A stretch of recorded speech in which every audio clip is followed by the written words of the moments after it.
SBY muncul lagi bicara soal utang, tapi masih kayak dulu, nggak sadar diri.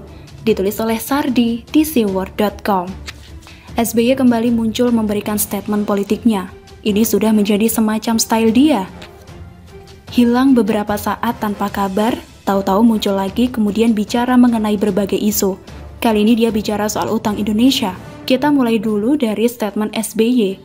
Menurut SBY, utang pemerintah mungkin bisa dibilang agak kebablasan.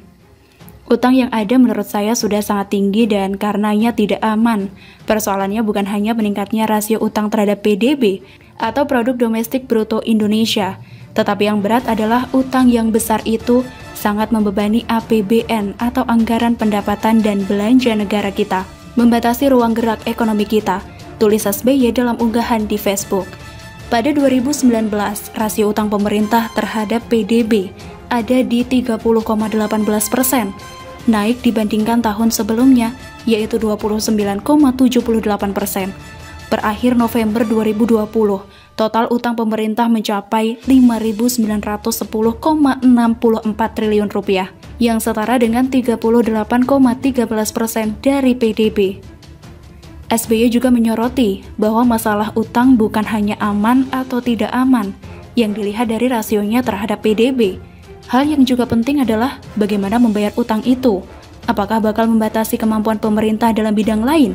Betapa beratnya ekonomi kita jika misalnya 40% lebih belanja negara harus dikeluarkan untuk membayar cicilan dan bunga utang. Jadi jangan hanya berlindung pada persentase debt to GDP rasio yang dianggap masih aman dan diperbolehkan undang-undang.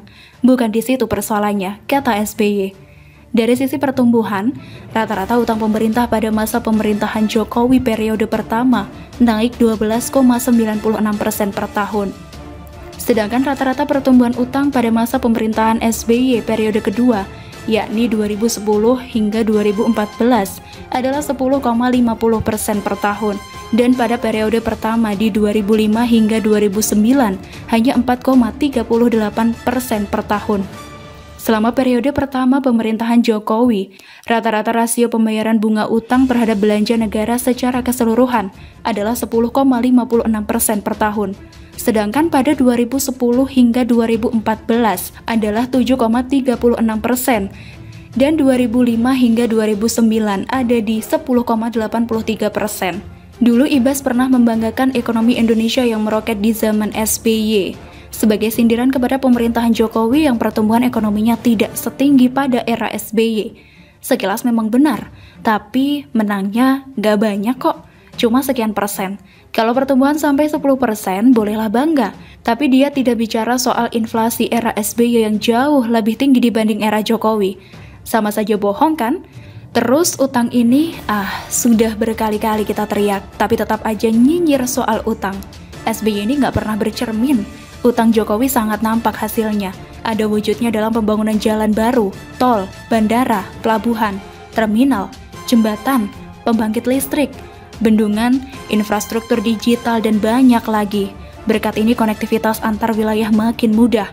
Waktu tempuh jadi singkat, dan ini bukan hasil jangka pendek, tapi bakal dinikmati anak cucu kita ke depan.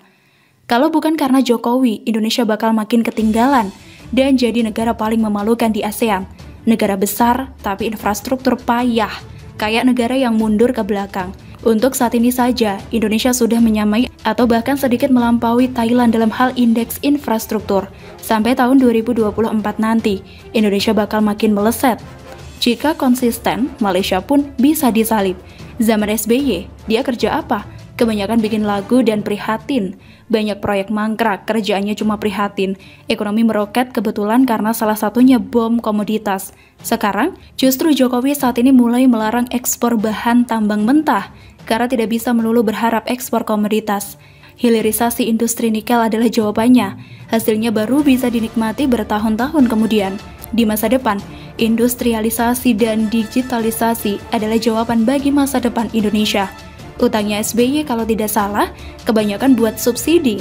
Bagus untuk membuai masyarakat, tapi tidak bagus buat jangka panjang. Di saat harga minyak meroket tinggi, harga tidak naik atau naik sedikit, yang akibatnya membebani APBN. Padahal kalau dihitung-hitung, berapa banyak infrastruktur yang bakal terbangun. Kenyataan lainnya, pembangunan era SBY sangat minim, ada pula yang mangkrak.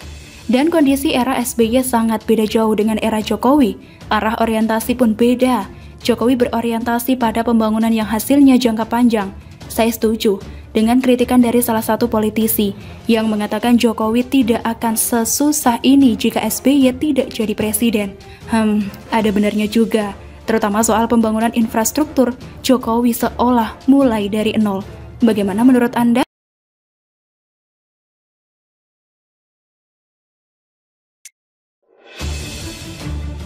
Polisi versus Laskar FPI, menembak atau ditembak, ditulis oleh Panjatha di siwar.com. Kasus tewasnya 6 Laskar FPI kena tembak polisi beberapa waktu lalu memang tidak akan selesai begitu saja. Akan banyak pihak yang mencoba menggorengnya dengan maksud menyeret kepolisian sebagai pihak yang bersalah. Dari situ merembet ke pemerintah dan akhirnya Jokowi. Tetapi kasus ini sebenarnya tidak perlu berpanjang-panjang, terlebih jika Komnas HAM sudah merilis bahwa dalam kejadian itu, Laskar FPI memiliki senjata api, dan bahkan menggunakannya dalam peristiwa tembak-menembak dengan polisi. Apalagi berdasarkan investigasi, Laskar diyakini sebagai terlebih dahulu melakukan serangan. Maka dari berbagai sudut pandang, FPI adalah pihak yang bersalah. Pertama, mereka memiliki senjata api secara ilegal. Ini saja sudah merupakan kesalahan besar. Dan kedua, mereka melakukan serangan terhadap aparat keamanan negara yang sedang melaksanakan tugasnya dengan senjata tersebut. Kalau polisi lengah pada saat itu dan menjadi korban, kesalahan kelompok ini tentu sudah tidak akan termaafkan lagi. Kita sebagai masyarakat awam berpikir sederhana saja. Untuk apa Laskar FPI yang adalah masyarakat sipil itu membawa-bawa senjata api? Bukankah di negeri ini hanya aparat pertahanan dan keamanan negara yang diperbolehkan menguasai senjata api? Itu pun harus memiliki izin resmi. Dan kalau ada warga sipil diperbolehkan memiliki senjata api, itu dengan izin dan persyaratan yang ketat. Ini kok anggota FPI memegang senjata api? Atau jangan-jangan karena disebut Laskar, mereka merasa diri sebagai aparat yang berhak menggunakan senjata api? Padahal bukankah Munarman sebagai Panglima Ormas yang kini dilarang untuk mengatakan bahwa anggotanya tidak pernah menggunakan senjata api apapun, hanya tangan kosong? Lain Munarman, lain pula Sobri Lubis, sang ketua umum yang kini kehilangan jabatannya setelah ormasnya dilarang pemerintah. Lubis ini suka menggunakan narasi perang, tetapi perang dengan siapa? Kita tidak paham. Indonesia aman dan damai, tapi kok kesannya hendak digiring menjadi ajang perang. Ketika terjadi aksi pembakaran poster Rizik Syihab di depan gedung DPR atau MPR atau DPD, Senin 28 Juli 2020, Sobri Lubis menganggap itu sebagai pernyataan perang terhadap kelompok mereka. Sementara pembakar poster, junjungan mereka yang ketika itu masih anteng-anteng saja di Arab Saudi, cuma terdiri dari segelintir orang. Apakah pernyataan perang itu ditunjukkan terhadap mereka? Sulit memahaminya. Namun yang jelas, pada saat itu Sobri Lubis langsung memaklumkan perang. Kita siap perang, perang dimulai, katanya. Kini jadi menarik untuk ditelusuri. Apakah peristiwa tembak-menembak pada 7 Januari 2020 dini hari di Jalan Tol Jakarta Cikampek kilometer 50 itu ada kaitannya dengan seruan perang beberapa bulan sebelumnya itu? Tentu hanya beliau dan kelompoknya yang tahu. Namun yang pasti berdasarkan temuan Komnas HAM yang diumumkan baru-baru ini adalah pihak FPI yang melakukan penyerangan terlebih dahulu. Pada waktu kejadian, polisi memang sedang mengawasi pergerakan Rizik Syihab yang sudah ditetapkan sebagai tersangka kerumunan di masa pandemi. Yang bersangkutan sudah berkali-kali dipanggil untuk menyerahkan diri ke Polda, namun selalu mangkir dengan berbagai cara. Diperlukan seperti itu, pihak berwenang tentu saja dongkol dan merasa terhina. Masyarakat sendiri sudah mulai gregetan dan menuding kepolisian melempem alias tak bernyali. Maka tiada jalan lain selain menuntaskan tugas. Di samping itu, aparat tentu tidak ingin kecolongan lagi apabila misalnya Rizik berniat melarikan diri ke luar negeri. Maka ketika rombongan Rizik dipantau bergerak dari Megamendung, aparat kepolisian menguntitnya. Tapi pengawal Rizik berusaha menghalangi dengan cara membenturkan mobil mereka ke kendaraan polisi.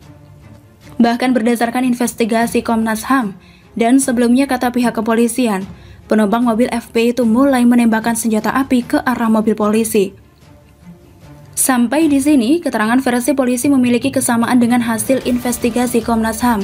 Mobil berisi anggota FPI yang memulai provokasi dengan cara membenturkan mobil mereka ke mobil petugas dan kemudian melepaskan tembakan. Dengan demikian terkuak pula kebohongan yang terus-menerus dihamburkan oleh Munarman bahwa anggotanya tidak punya akses ke senjata api. Bersama pistol, polisi juga menyita sejumlah senjata tajam berupa celurit samurai dari anggota laskar yang sudah dilumpuhkan itu. Ketika Komnas HAM yang notabene lebih dipercaya simpatisan Rizik Syihab melaporkan hasil investigasinya, sebenarnya cerita sudah selesai. Pihak kepolisian tidak pada tempatnya dipersalahkan. Mereka itu hanya melakukan tugasnya untuk memantau pergerakan buronan. Ketika kendaraan mereka diserempet, pastilah bereaksi dan ingin memberi pelajaran terhadap penyerempet. Coba misalnya rombongan itu patuh pada hamba hukum itu dan bersedia digiring ke markas untuk menjelaskan segala sesuatunya. Tentu tidak akan ada tragedi semacam ini.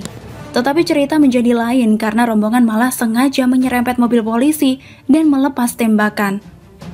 Tahu bahwa penyerempet memiliki senjata api dan sepertinya serius hendak membunuh lawan, maka sangat ditoleransi ketika petugas itu membalas melepaskan tembakan ke arah penyerang.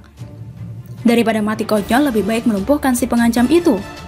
Maka tindakan polisi sudah sangat tepat. Mereka ketika itu sedang bertugas untuk memantau pergerakan tersangka yang tidak mau memenuhi panggilan polisi. Ketika mereka diserang dengan cara menabrakkan mobil, polisi tentu tidak ingin diperlakukan seperti itu.